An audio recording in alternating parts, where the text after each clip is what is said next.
En representación de Lewis Academy Sloan y del grupo de acción de egresados de Thomas Jefferson o TIJAC, gracias por unirse el día de hoy a nosotros y bienvenidos a esta serie. Sí, bien, estamos conjuntamente de presentar este evento. Nosotros somos organizaciones que buscamos la equidad en la educación acá en el condado de Fairfax y en otros lugares. En TIJAC tiene más de 1,000 egresados, miembros. Busca el incremento de la accesibilidad, inclusión e innovación dentro de la educación STEM con miras a lograr el desarrollo de líderes más completos y éticos para el siglo XXI. La Academia Lewis Academy Now representa a cientos de miembros de la comunidad, padres, madres, estudiantes. Somos independientes y buscamos crear una academia para política pública, gobernabilidad y derechos humanos dentro del sistema de colegios públicos de Fairfax. El sistema de colegios de Fairfax ofrece cursos especializados y preparación en carreras, y Lewis Academy sería una organización apolítica dedicada a invitar a la ciudadanía para que participe y crear el conocimiento dentro de los estudiantes de procesos de cambio dentro de distintos niveles de gobierno. Pero vamos, suficiente de nosotros. Hoy día vamos a reunir, vamos a escuchar y conocer a la delegada Elizabeth Guzmán. Para escuchar este evento en español, ustedes pueden optar en el menú por la opción en español. Vamos a grabar esta discusión, entonces los miembros de la audiencia no lo van a ser visto, las preguntas van a ser grabadas, y si desea escuchar este evento en alguno de los teléfonos, por ejemplo, es bueno porque así pueden jugar con nosotros un juego de cajón. Muy bien, entonces voy a presentarles al señor Jorge Torrico, que va a ser el anfitrión la noche de hoy en este evento. Jorge. Muchas gracias. Es mucho gusto verte otra vez. Estoy muy contento de ver el día de hoy en esta serie CIE. Soy muy feliz de ser parte de Lewis Academy Night. También estoy muy contenta de presentar a la primera latina delegada elegida para legislatura en la historia del condado en Virginia, delegada Elizabeth Guzmán. Bienvenida, es un placer tenerla. Gracias, Jorge, por la bienvenida tan calurosa. Buenas noches. Gracias por tenerme acá hoy. Sí, estoy feliz. Nosotros somos inmigrantes los dos, somos parte de esta tipo de personas provenientes del Inca, Sudamérica. Estoy muy contenta de saber, quiero saber que todos sepan que ustedes pueden escuchar la interpretación en español. En el menú hay un pequeño círculo donde dice español, y tenemos una amiga, Norma Margules, que también es del Perú, y que va a dar la interpretación. Muy bien. Gracias, Norma. Muy bien. Entonces, delegada Guzmán, vamos a empezar esta conversación. Usted está creando mucho cambio, creando una ola de cambio. Es un privilegio que usted está creando acá en Virginia. Es una felicidad tenerla con Lewis Academy y con nuestro grupo TIJAC. Tenemos en la audiencia estudiantes colegiales en primaria y secundaria que están en la escuela intermedia. Estamos felices. Queremos que ellos escuchen sus experiencias. Cuéntenos dónde creció usted, quizá alguna anécdotas en su vida. Queremos conocerla. Gracias, Jorge. Pues originalmente yo crecí en Perú. Soy de la ciudad donde está la autoridad portuaria. Es llamado el Callao. Para esas personas, cuando van a una de estas fiestas latinas y escuchan el canto Chimpún Callao, de ahí es donde yo provengo. Yo crecí ahí, a un par de millas de las playas. Comía mariscos casi uno que otro día. Mi madre trabajaba en casa y mi papá trabajaba en la autoridad portuaria. ¿Y por qué? La razón por qué siempre nos quedamos ahí es porque él siempre trabajaba mucho, trabajaba en el depósito, y un líder del sindicato de la autoridad portuaria en esa época donde los sindicatos no eran reconocidos. Entonces me acuerdo muy bien, y siempre le pregunto a mi padre, ¿por qué tienen estas personas acá? ¿Por qué están discutiendo los temas del trabajo? Bueno, y él me trataba de explicar que ese tipo de conversaciones no podían tenerlas en el trabajo, sino en la casa. Por eso yo aprendí desde el inicio la importancia de un sindicato, como los sindicatos, su ayuda, por ejemplo, a obtener la casa que teníamos. Nosotros podíamos ir a colegios privados porque podíamos obtener préstamos a través de los sindicatos y mi madre es una persona que trabajaba en la casa, ama de casa. Yo soy la más joven de cuatro hermanas. En Perú, la educación, digamos, no quiero decir que no es buena, sino que el gobierno no ha dedicado muchos recursos. Entonces, muchas personas, si uno quiere que su hijo o su hija reciba una buena educación, lo debe mandar a una escuela privada.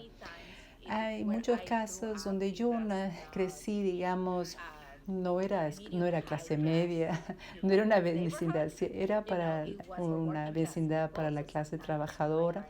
Entonces, mi papá y mamá querían que yo vaya fuera de la vecindad a un buen colegio. Yo vivía en una casa pequeña con 3 habitaciones y un baño. Yo era la más joven y mi papá era la única persona que ponía el pan en la mesa. Entonces, en esa, en esa época él estaba muy involucrado en política. Él sabía qué importancia eran las donaciones para los candidatos políticos. Tenía muchos políticos que venían a la casa. Mi padre organizaba, recaudaba fondos para los hermanos, los sindicanos, y esa era mi vida. Cuando yo crecí en el colegio, mi papá proveía el pan y mi madre era la que proveía la estructura, como siempre es. Ella estaba en casa, por ejemplo, ¿no? Entonces, mucha gente conversa que el menor de la casa es el más engreído, que no fue mi caso. En mi caso fue muy diferente. Para mí, mi papá y mamá tenían muchas expectativas para mí. Por ejemplo, decía, por ejemplo, tú tienes hermanos ancestros mayores, entonces tú debes saber mejor cómo actuar. Entonces asistía a una escuela privada y también a la escuela secundaria. Y mi escuela secundaria, de hecho, fue solo para niñas, para jóvenes. Y luego te cuento qué pasó después. Pero usualmente donde yo provengo, no tenemos niñeras, entonces nosotros tenemos que ayudarnos. Nosotros ayudamos a criar a los hijos de nuestras hermanas, por ejemplo. Entonces los hijos de mi hija, mi hermana mayor, se quedaban conmigo y yo tenía que apoyarla. Tenemos 10 años que nos diferencia. Entonces, cuando ella tenía sus hijitos, yo era la niñera de los niños y esa era parte de la rutina. Yo me acuerdo en mi baño, por ejemplo, yo estaba haciendo mi tarea, yo estaba planchando y yo tenía a mi sobrina en una mano y estaba alimentando a mi sobrino mientras que estaba haciendo mi tarea. Es realmente muy interesante saber su experiencia en Perú. Se parecen mucho a mis experiencias en Bolivia. Es increíble que su papá, también le dio ese ejemplo, su involucramiento con los trabajadores, ayudando no solo por la familia, no solo por el interés de la familia, sino por el interés de los trabajadores. Dígame, usted fue al colegio privado. Dígame, ¿cuáles eran sus actividades privadas, sus actividades favoritas, sus pasiones, sus clases? ¿O ya tenía ahí en esa época qué es lo que ella quería hacer? Una cosa que yo recuerdo es que no quería perderme una sola clase. Yo era la jovencita, la más joven en la casa. Las otras son mis hermanas muy mayores. Una me lleva 10 años, la otra me lleva 9 años. Entonces estaba sola la mayor parte del tiempo. Y mi mamá tomaba educación muy seriamente. Yo no podía perderme una sola clase. Podía tener fiebre y bueno, solamente un día fuera del colegio y de ahí tenía que volver al colegio. Y porque cuando yo estaba en la casa significaba que yo tenía que trabajar en la casa y no es que me iba a quedar viendo televisión, sino que tenía que cooperar. Entonces yo estaba muy contenta de ir al colegio porque así no tenía que hacer las tareas domésticas. En deportes, yo estaba interesada en que mis vecinos, los papás, mamás de mis amigas los llevaban, las transportaban a sus deportes. Mi mamá no manejaba, mi papá siempre estaba ocupada, entonces yo iba a conversar con los padres y madres de mis vecinas y les decía si podían llevarme a las actividades deportivas. Mi mamá pagaba la inscripción y luego ella preguntaba, yo preguntaba para que me lleven a esas actividades. Mi papá se reía mucho y decía que hay cosas que no son, nada es imposible para ti. Cuando quieres hacer algo, lo haces. Y me gustaba el ballet, también hice lecciones de natación, fui una Girl Scout.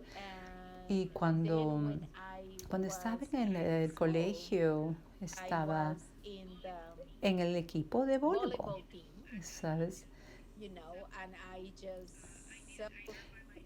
Yo aprendí por mí misma, yo jugaba con mis vecinos afuera y era buena, no obstante que soy mi altura. Cuando me conozcas personalmente y te vas a enterar que tengo 5 pies de altura, cuando no me conoces, pero no obstante jugaba bien. Y me quedaba después de las clases y me gustaba practicar deportes. Me gustó siempre la química, me gustaba física, era muy buena en matemáticas. Y también fui la presidenta de mi clase de secundaria. Fue mi primera cargo político y tuve que postular.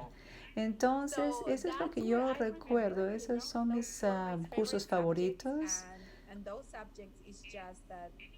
En cualquier momento que me acuerdo cuando estaba creciendo, y si yo veía, por ejemplo, una fórmula, una ecuación, y me interesaba y trataba de resolver la ecuación, mi mamá siempre me decía, nunca he tenido que tener ninguna preocupación con respecto a tu capacidad en el colegio. Ella me enseñó desde muy pequeña que era mi responsabilidad y por eso yo tenía que rendir cuentas. Nunca pude traer malas notas. Yo era muy independiente como estudiante. Me da la impresión de que tenía usted mucha motivación desde muy joven. Por ejemplo, estoy impresionado de que usted ya había coordinado cómo la iban a transportar para sus actividades deportivas. Muy bien. Entonces, ¿en qué momento era presidenta de su clase secundaria? Y en ese momento ya estaba usted pensando qué quería hacer, qué es lo que voy a hacer en el futuro. Por supuesto, cuando estaba en el colegio, yo de hecho quería ser una doctora y dedicarme en la práctica a proveer servicios a la familia. Sin embargo, tenía que ir a una escuela privada. Sin embargo, las universidades estaban tomadas por el Partido Comunista Sendero Luminoso, que era muy peligroso ir a esas universidades. De hecho, perdí a dos compañeras de clase por la violencia senderista. Entonces me presenté a una beca y gané una beca completa para estudiar medicina en Buenos Aires. Sin embargo, yo crecí en una familia muy conservadora. Mi papá me dijo que no, ni modo, yo podía ir a otro país sola. La única manera sería cuando vaya con tu mamá. Y yo le decía a mi papá, si es que yo voy con mi mamá, no voy a poder tener una casa, no voy a poder pagar la renta. ¿Cómo lo voy a hacer? Entonces, si es que mi mamá no iba, yo tampoco pude ir. Entonces, tuve que dejar esa oportunidad. Cuando mi padre y madre, cuando ellos no tenían los medios económicos para pagar la universidad, no teníamos en esos momentos ayuda financiera o un programa de ayudas, creo que fue difícil para mi padre decirme, porque yo era una buena estudiante y tenía que quedarme y esperar hasta que otros se gradúen para que yo pueda ir a la universidad.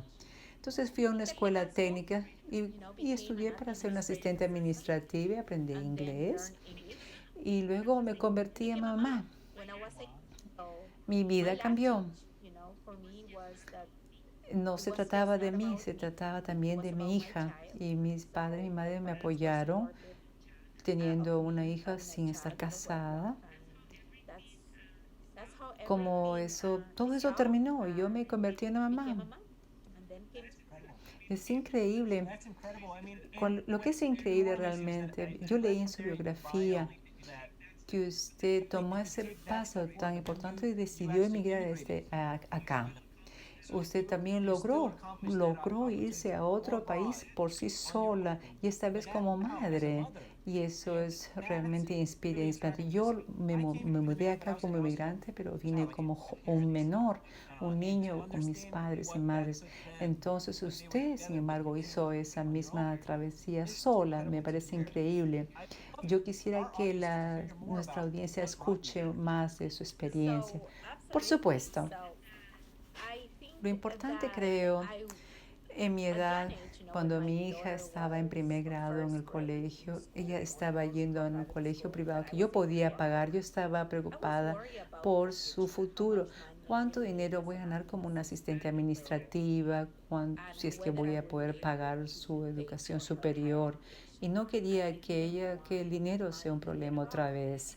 Entonces, si me quedo acá, esto va a ser como un círculo donde se repita todo, donde ella no va a poder lograr ella lo que ella quería.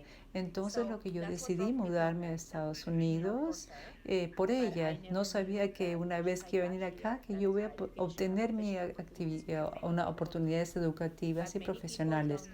Muchas veces cuando hablamos de la historia de los inmigrantes y qué difícil es venir acá, cuando hay personas que no está uno de acuerdo porque uno se mude a este país, yo le puedo asegurarle que yo no soy nadie, nosotros no somos criminales, no somos violadores. Nosotros queremos buscar el sueño americano para nuestros hijos y tener la capacidad de darles las oportunidades y que ellos puedan ser mejor y que puedan lograr más y que puedan lograr su propio sueño americano, que es lo que yo busqué cuando me mudé a este país.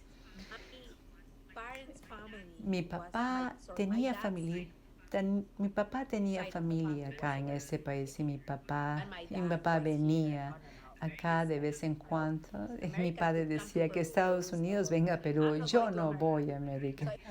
Entonces yo tuve que convencerlo que yo necesitaba quedarme acá con miras a apoyar a mi hija. Al inicio tenía parientes. Estaba bendecida porque podía hablar el idioma y podía conseguir un trabajo fácilmente. Sin embargo, si es que uno gana el salario en esos años era $4.75 en la parte norte, no era suficiente. Entonces, como muchos inmigrantes, tuve que dormir en un sofá con mi hija. Y luego estaba trabajando en un trabajo, quería arrendar mi propio apartamento. Realmente era tan ingenua porque cuando me presenté me dijeron que no, necesitaba más dinero. Entonces tuve que conseguir un segundo trabajo y luego comprendí que necesitaba 3 trabajos para poder pagar un apartamento con una habitación. Como un inmigrante como yo, cuando uno trabaja, lo que usted está diciendo es realmente certero. Y su travesía de venir acá a trabajar, entonces empezó a trabajar 3 trabajos, consiguió su apartamento y increíblemente usted logró su educación. Y cuéntenos, por favor, también, descríbanos cómo usted logró su educación. Por supuesto, cuando vine acá tenía 3 trabajos. Luego estaba trabajando en una farmacia, en una de esas farmacias que trabajan 24 horas y yo trabajaba en la noche. Había un cliente, Steve, que veía todos los días a las 4 de la mañana. Él solía trabajar en Verizon y conversaba conmigo porque yo era la única persona que estaba ahí. Y me dijo, Elizabeth, ¿por qué? ¿Tú sabes inglés, español? ¿Por qué estás acá? ¿Por qué no consigues un trabajo en la oficina? La gente te va a pagar mejor y no tienes que trabajar durante la noche, puedes trabajar en las oficinas. No creo que pueda conseguir nada. Yo pensaba eso. Yo insistía que yo podía conseguir y me preguntó si sabía de computación. Yo le dije que sí, yo sé de computación como asistente administrativa. por supuesto, manejo computadoras. Entonces, el siguiente día vino con el periódico Washington Post y había el listado de trabajos en el periódico. Se necesitaban recepcionistas bilingües. No estaba en el teléfono en esa época. En esa época era en el periódico y uno tenía que hacer un círculo en el papel. Entonces, bueno, entonces me sugirió que yo escriba mi currículum vitae y que lo faxe. Y yo le expliqué que yo no tenía una computadora. Entonces él me dijo, ¿por qué no escribes tu currículum? Y yo lo voy a hacer, yo lo voy a tipear. Entonces yo me presenté a 3 trabajos, tuve tres entrevistas y obtuve un trabajo en una agencia como recepcionista en una oficina dedicada a la salud en Viena y luego me promovieron a administradora de casos y luego el problema de la educación otra vez, una barrera para mí. No obstante, el mismo empleador me dijo, tú eres una muy buena empleada, sin embargo me temo que no podemos pagarte más o promoverte más porque necesitas educación. No asististe hasta el colegio. Entonces mi jefe me llevó a Nova, al colegio de Northern Virginia. Entonces yo le expliqué que yo no tenía dinero para pagar educación. Entonces una hora de crédito costaba $12, un crédito en Nova costaba. Entonces lo que ella hizo, ella me dijo un trabajo a medio tiempo durante durante el fin de semana en el sector salud y me dijo que ese dinero que iba a recibir iba a ser utilizado para pagar mis estudios en Nova. Entonces me iban a pagar un cheque separado a fin de mes, es como tú vas a pagarlo.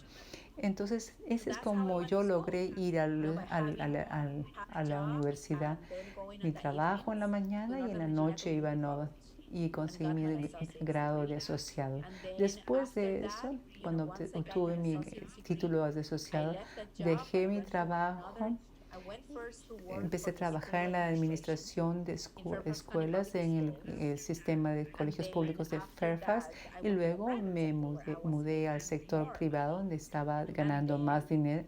Luego me casé y luego tuve un problema con mi embarazo, con mi hijo más joven y me aburrí demasiado en casa. Y mi esposo se acuerda mi historia cuando yo no pude ir a la escuela de medicina. Entonces él sugirió que yo debes volver a la universidad porque lloraba todo el día en la casa. Ya limpié la casa, ¿qué es lo que voy a hacer? Estoy aburrida, le decía. Entonces firmé para una escuela en el sector, en un grado en línea y pedí un préstamo para pagar y luego fui al sector privado. Quería lograr una carrera en el sector público, entonces decidí conseguir más educación. Obtuve una maestría en la administración pública y luego obtuve mi segunda maestría. Y acá es donde estoy. ¿De qué se trató la segunda maestría?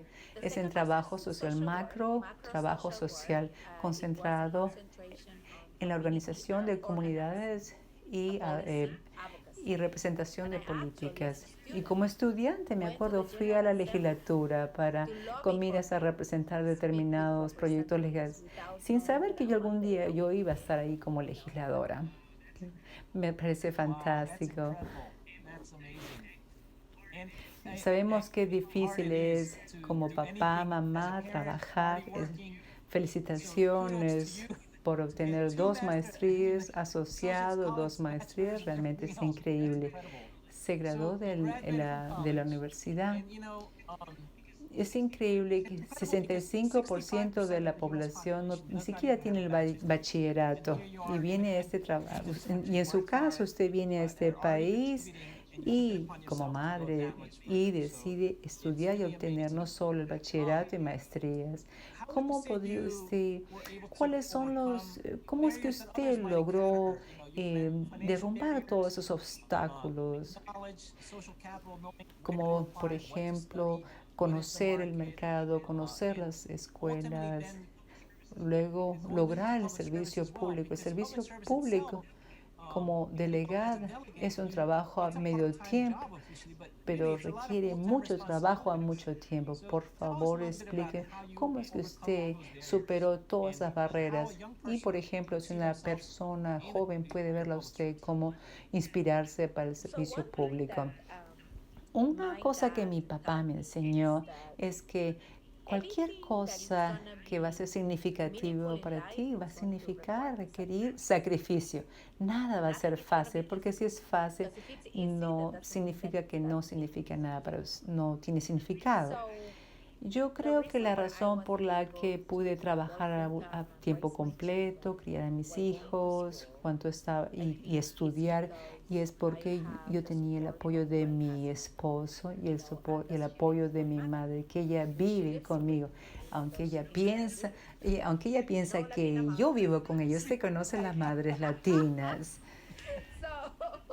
Ella, ella me dijo, yo estudié gracias a ese apoyo, me levantaba muy temprano en la mañana, tenía 2 horarios, dependía si no estaba muy cansada, me quedaba hasta las 2 de la mañana haciendo mi tarea. Estaría con mis hijos, con ellos hasta las 9:30 o hasta las 2:30, o podía irme a descansar porque estaba cansada y me levantaba a las 3 o 4 de la mañana para hacer las tareas antes de ir al trabajo, y eso es así como lo logré. Estuve trabajando a tiempo completo y criando a mis hijos, entonces yo creo que cualquiera puede hacerlo. Después de eso, ya el trabajo, el dinero no fue un problema porque obtuve un préstamo, y en esa época uno podía mantener sus préstamos en la medida que tenía que tener buenas notas, ¿no? Por ejemplo, por una maestría tenía que ser un promedio de B. Entonces es así como tuve una beca. Es así como lo financié. Y en términos de políticas, ¿por qué es que yo entré al sector público? Lo hice por los beneficios, mi experiencia. Trabajé en el sector privado, el privado público, en la administración de los colegios. Mi hija era una adolescente y yo quería hacer más dinero, más oportunidades. Por eso es que quise entrar al sector privado. Cuando me embaracé y tenía que dejar mi trabajo por mi embarazo, me di cuenta que necesitaba los beneficios. ¿Por qué? Porque quería estar con mis hijos en casa, quería llevarlos a una cita con el doctor, o por ejemplo, tener unas vacaciones, o no podía seguir trabajando sin límites, porque esa es la situación cuando uno está en una posición con responsabilidad en el sector privado. No existe un horario. Entonces trabajé en el gobierno de Fairfax County, también en la división de las juveniles cuando estaba criando a mis hijos. Por eso es que yo decidí ingresar al sector privado, y mucha gente toma esa decisión. Eso ha cambiado. Creo que hay ahora muchas corporaciones privadas ya tienen buenos beneficios, por ejemplo, el plan de jubilación 401(k).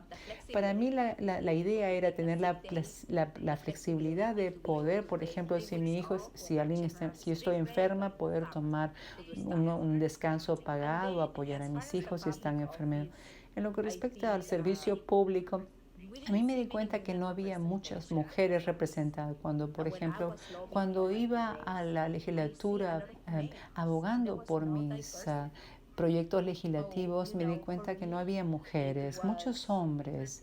Entonces, ¿cómo se puede hacer un trabajo a medio campo? Entonces, por ejemplo, tomo mi tiempo de vacaciones, voy a la legislatura y puedo continuar con mi trabajo a tiempo completo. Nadie en Virginia puede vivir con $80,000 anuales, ¿no? Entonces, me encanta mi trabajo legislativo. Sin embargo, al mismo tiempo yo tengo que pagar mis cuentas, entonces tengo que continuar trabajando a tiempo completo. Es así como lo hice. Sí, de mí es increíble que usted puede balancear todo esto y puede al mismo tiempo dar a la comunidad tanto.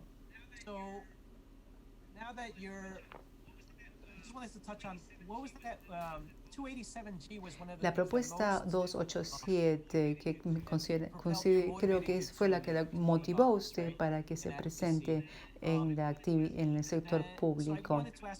Por favor, cuéntenos cómo se sintió usted. Por favor, explíquenos qué era esta propuesta 287. Era un acuerdo entre las fuerzas del sector de las policiales y la oficina de inmigraciones. Ellos podían, por ejemplo, solicitar el estatus inmigratorio de una persona o ponerla en la cárcel. No muchas personas. ¿Cómo puede ser que Jorge o yo somos documentados o indocumentados? No, uno no puede poner. Entonces, ¿qué pasa? Desde su punto de vista, nuestro apellido no era de americano.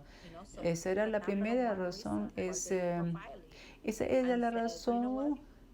Entonces siempre trataban de investigar y preguntar. Por ejemplo, yo estaba trabajando en McDonald's, ella se olvidó de ir al baño, yo estaba manejando, yo era joven, manejaba mi convertible y tengo este policía que se acercó y se acercó tanto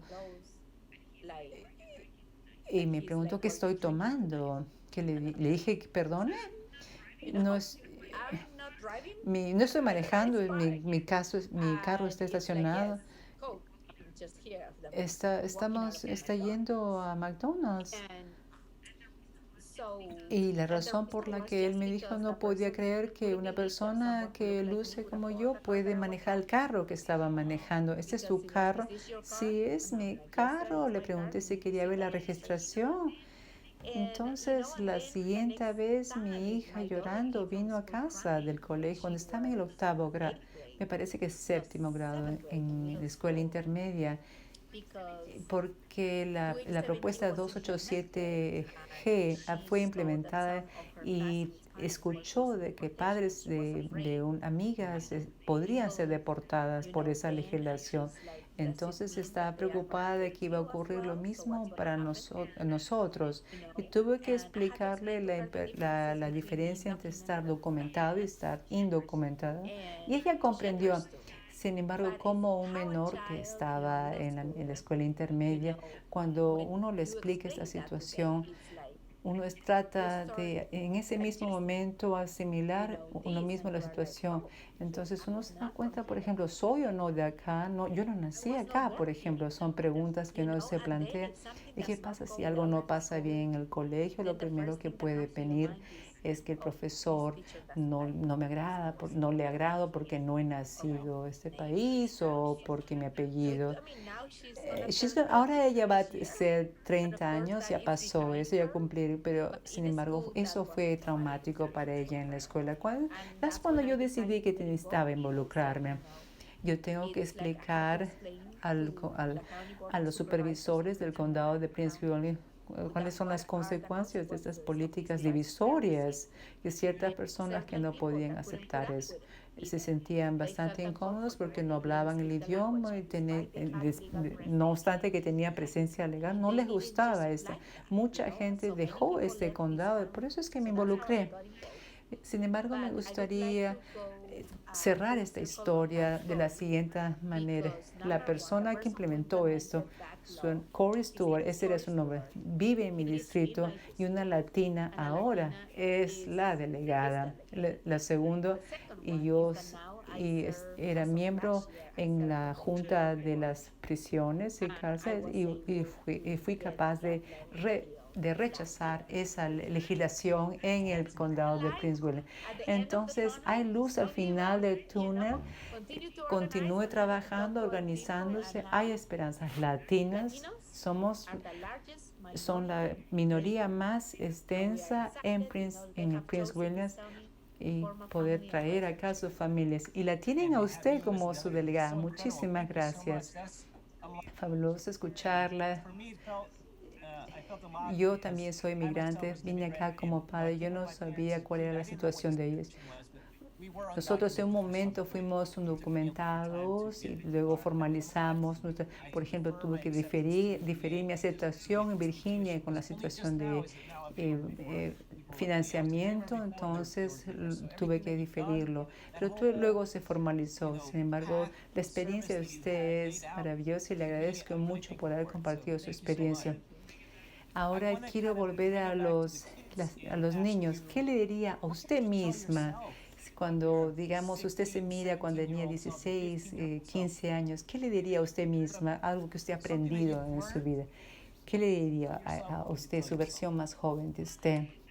Bueno, yo diría que en ese momento crecí en una sociedad muy conservadora. Después de que tuve una hija, mis sueños iban a terminar. Iba a ser imposible continuar con educarme, por ejemplo, en educación superior. Si yo tengo que volver, me preguntaría por qué. Debí continuar las cosas que quería hacer y yo creo que hubiese ido a la escuela universitaria más joven. Sin embargo, esa no era la norma en esos momentos, no era parte de la cultura. Y creo son las cosas que me puedo acordar cuando yo iba creciendo, madurando. Convencer a mis padres y madre quizás hubiese tenido mejor sistema de comunicación o buscar otros ejemplos o quizás hubiese estado en desacuerdo con ellos. Sin embargo, no lo aconsejo. Sin embargo, por ejemplo, ellos no fueron a la universidad. Yo soy la primera que fue a la universidad. Quizás por eso no entendieron qué significa obtener una beca. Y hubiese sido una doctora sin tener una deuda, quizás, o quizás hubiese conectado a mi padre y madre con los consejeros, o quizás una visita a la universidad que era posible para mí hacerlo. Esas son las únicas un par de cosas. Lo que sí rememo, después de todo, mi padre era la única persona que traía el dinero a la casa. No teníamos dinero, pero teníamos mucho amor en casa. ¿Cómo le diría a una adolescente en este momento,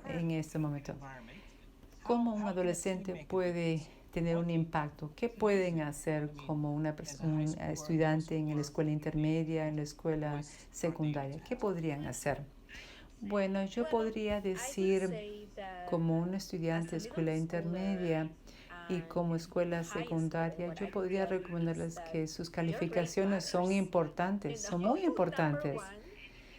No tome todo por garantizado porque muchas veces cuando hay buenas escuelas, buenas becas, oportunidades, a veces todos se presentan con un agregado de puntaje de 4.0. ¿Qué es lo que va a hacer la diferencia? Va a ser sus notas, por ejemplo, en la escuela intermedia. Por ejemplo, van a revisar sus antecedentes, sus calificaciones. También involúcrese. Voy a recomendar, haz trabajo comunitario para ir a la universidad. Y por supuesto para obtener becas y puede ayudarlo en su perfil una vez que decide la universidad, por supuesto. Y si también puede practicar deportes y es bueno, no necesita préstamos y puede obtener una beca. Va a ser realmente difícil conseguir becas completas. Conozco pocas personas que lo han obtenido, sin embargo no es la mayoría. Sin embargo, los deportes pueden ayudar y eso sería bueno que utilice toda la energía para hacerlo y para ser bueno en eso y puede hacerlo y obtener algún financiamiento para ello. Preocúpese de sus calificaciones, explore sus opciones, no se conforme con solamente una. Por ejemplo, se pueden presentar 10. Mi hijo está en el 8º grado y ya recibió una invitación para ir a BCU. Es la clase de 2025. Es increíble. Él está ya en el 8º grado. Tome su tiempo, reciba las invitaciones, vaya a los talleres de verano, explore otras carreras, Mi papá siempre decía, uno puede ser lo que quiera. Sin embargo, sea el mejor. Entonces, haga lo que quiera, haz lo que tú quieras, pero sea el mejor. Muy lindo. Muchas gracias por esa linda pronunciación. Ahora voy a cambiar a unas preguntas rápidas. Preguntas rápidas. Le voy a empezar una opción para usted. Dos opciones y usted escoge una rápido. Chocolate, vanilla, fresas, otro. Fresas. Correr, bicicleta, caminar o nadar. Caminar. Básquetbol, fútbol, béisbol o el soccer, el fútbol latinoamericano. El soccer latinoamericano. Y el último, el más importante, o ceviche, lomo saltado, papas a la huancaína, anticuchos de corazón o rocotos rellenos. Ceviche. Muy bien. Bueno, ahora vamos a hacer un juego de Kahoot. Vamos a hacer un par de preguntas para que la audiencia pueda contestar. Voy a compartir mi pantalla.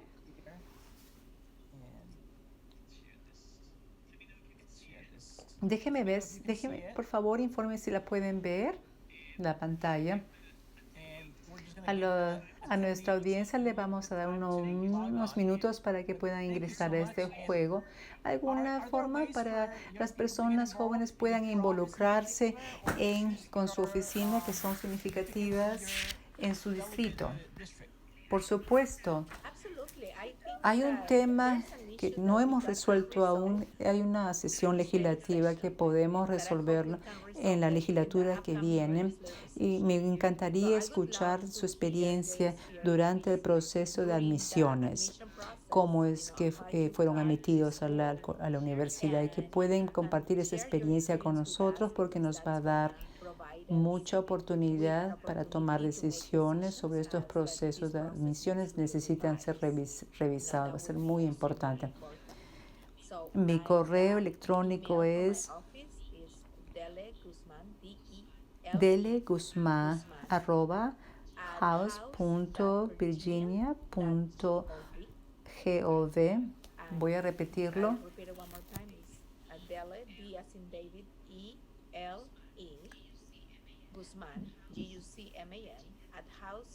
deleguzman@house.virginia.gov.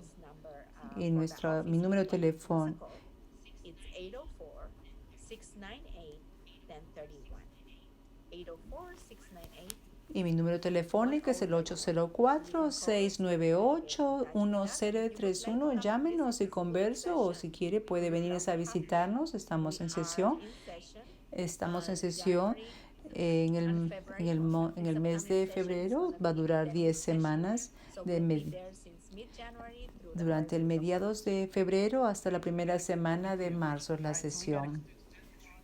Muy bien, tenemos tiempo limitado. Vamos a empezar en este momento con este juego de Kahoot.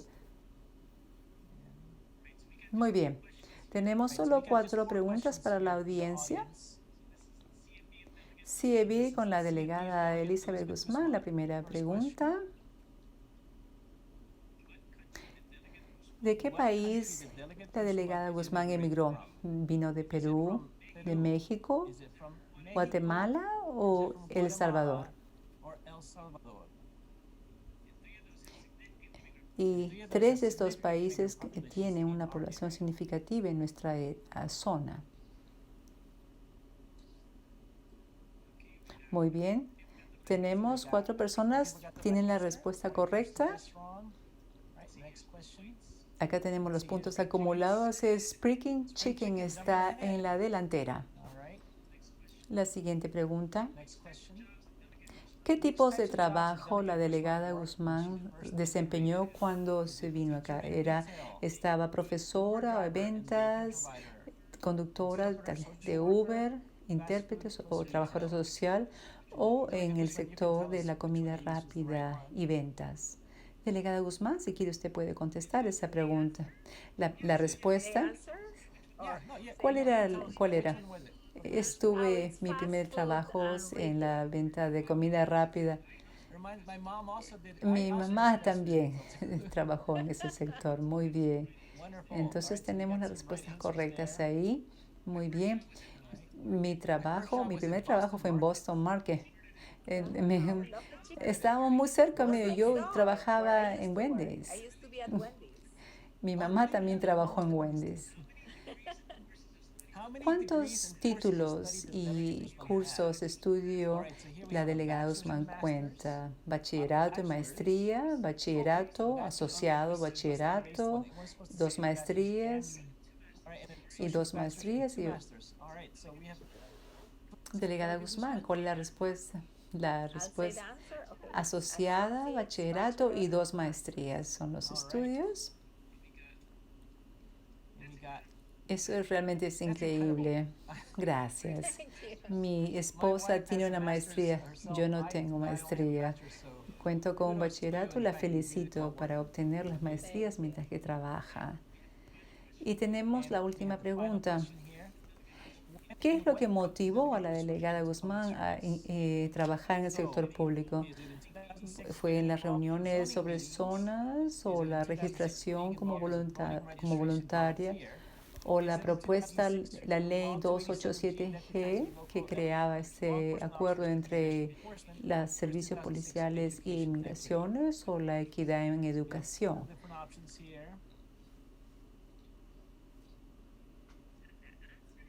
Y la respuesta es...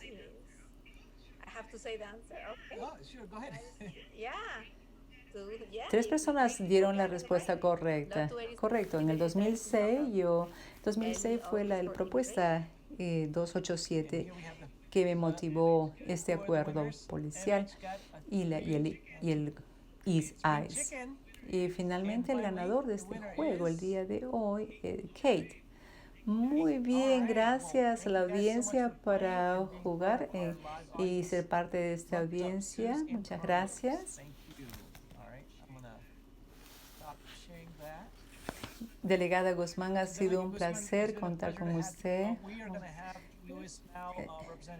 Luis, quiero darle a usted la oportunidad de presentar el último mensaje a los estudiantes. Bueno, quiero agradecer por la invitación. Es un gusto estar acá, Jorge, por esta iniciativa. Felicitaciones por la interpretación que sea disponible. Es muy importante y considero que estoy aquí disponible si me quieren invitar otra vez, por favor, háganlo. Ustedes tienen los contactos de mi oficina. Quiero compartir con ustedes que si usted está en escuela secundaria, se puede preregistrar desde el 1 de julio. Usted puede tener 16 años y ya uno puede registrarse para votarse, porque es muy importante para aquellos que están en el último año en la escuela secundaria.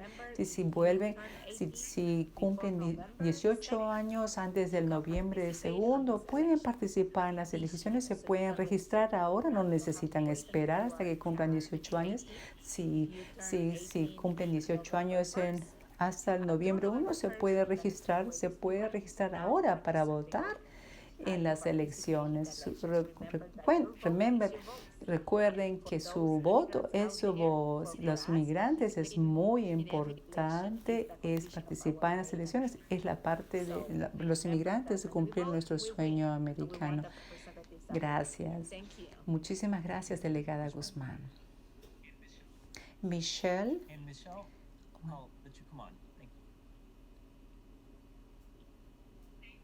Gracias, delegada Guzmán, por compartir tanto de su trayectoria personal y cómo usted logró su sueño para su hijo, para proveerle a su hija. Su historia es muy familiar para muchas personas, familias americanas. Es maravilloso escucharla en persona. Usted nos ha acordado de los sacrificios que uno tiene que hacer para lograr los sueños en educación, o como padre o madre con responsabilidades familiares. Yo también me identifico mucho con eso. Le agradezco en particular por su trabajo para la protección, el trabajo que usted hace para inmigrantes, la protección de la inmigración. Gracias por sus servicios. Para recordarles, por favor, revisen nuestras plataformas sociales, Facebook, TikTok, y nos pueden mandar, por favor, correo electrónico, por supuesto. Y Maria Carey, ella es la alcalde de Welcomesport, Pensilvania, y es alcalde. Regístrense, por favor, el jueves 26 de abril a las 6 de la tarde. Hasta esa fecha, váyanse en paz, sean los mejores y, por supuesto, creen buenas oportunidades. Muchas gracias por tener. Muchas gracias. Buenas noches.